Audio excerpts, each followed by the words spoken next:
भाभी ही उन पर चिल्ला रही थी। हाँ, मैं मानती हूँ कि गलती भाभी की थी। मैं तो इसलिए बोल रही हूँ कि भाभी ने माँ को तो पूरी तरह अपने वश में कर लिया है। वो हमारी बात सुनती ही नहीं। मयंक भैया हमारे लिए हमेशा खड़े रहते हैं, इसलिए उनकी बात का मान तो तुम्हें रखना चाहिए था ना। कोई फायदा नहीं दीदी, कुछ दिनों की बात और है, भाभी उन्हें भी हमारे खिलाफ भड़का देंगी। फिर वो भी माँ की तरह हमारी किसी बात का विश्वास नहीं करेंगे। इसी तरह सविता अपनी तीनों ननदों को किसी न किसी बात पर परेशान करती रहती थी। एक दिन मयंक अपनी तीनों बहनों के लिए गिफ्ट लाया। क्या रेशमा, ये तुम्हारे लिए हार का सेट, रेशमा तुम्हारे लिए सुंदर सी ड्रेस, और मनीषा तुम्हें किताबें पसंद है ना, तुम्हारे लिए किताबें लाया हूँ। थैंक यू भैया। थैंक यू भैया। थैंक यू भैया।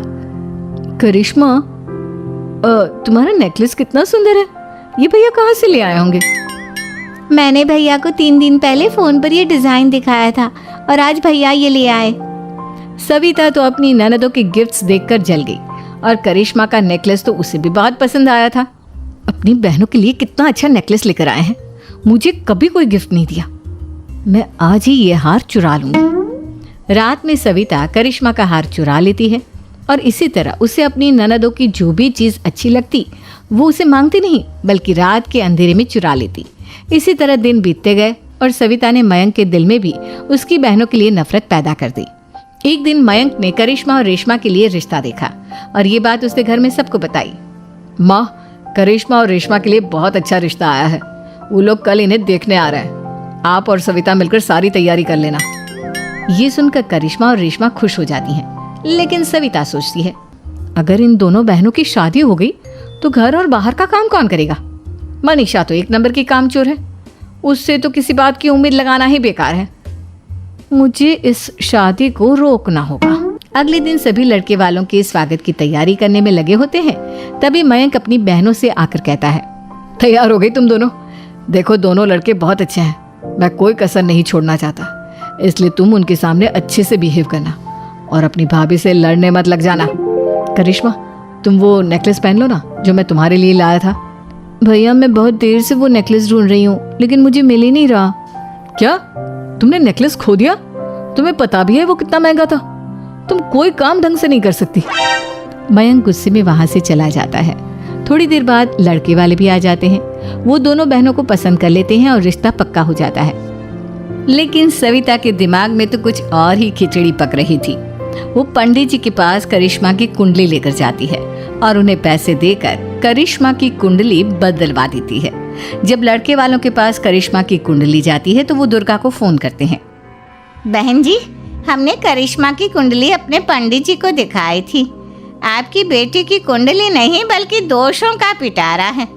देखिए, मैं और मेरे पति इन सब बातों में बहुत विश्वास करते हैं, इसलिए हम आपकी बेटी से अपने बेटे की शादी नहीं करा सकते। इस तरह करिश्मा का रिश्ता टूट जाता है और सभी घर वालों को बहुत दुख होता है। अब कविता सोचती है, चलो करिश्मा का तो रिश्ता टूट गया, अब रेशमा का भी रिश्ता तोड़ना है। क्या करूं क्या करूं? अब सविता आवाज बदलकर किसी अननोन नंबर से रेशमा के होने वाले ससुराल में फोन करती है। हेलो, मैं कौन हूँ कौन नहीं ये आपके लिए जानना जरूरी नहीं, बस इतना सुन लो कि रेशमा का 2 साल से किसी के साथ अफेयर चल रहा है। बस रेशमा का रिश्ता तोड़वाने के लिए सविता का इतना कहना काफी था। अब रेशमा का भी रिश्ता टूट गया।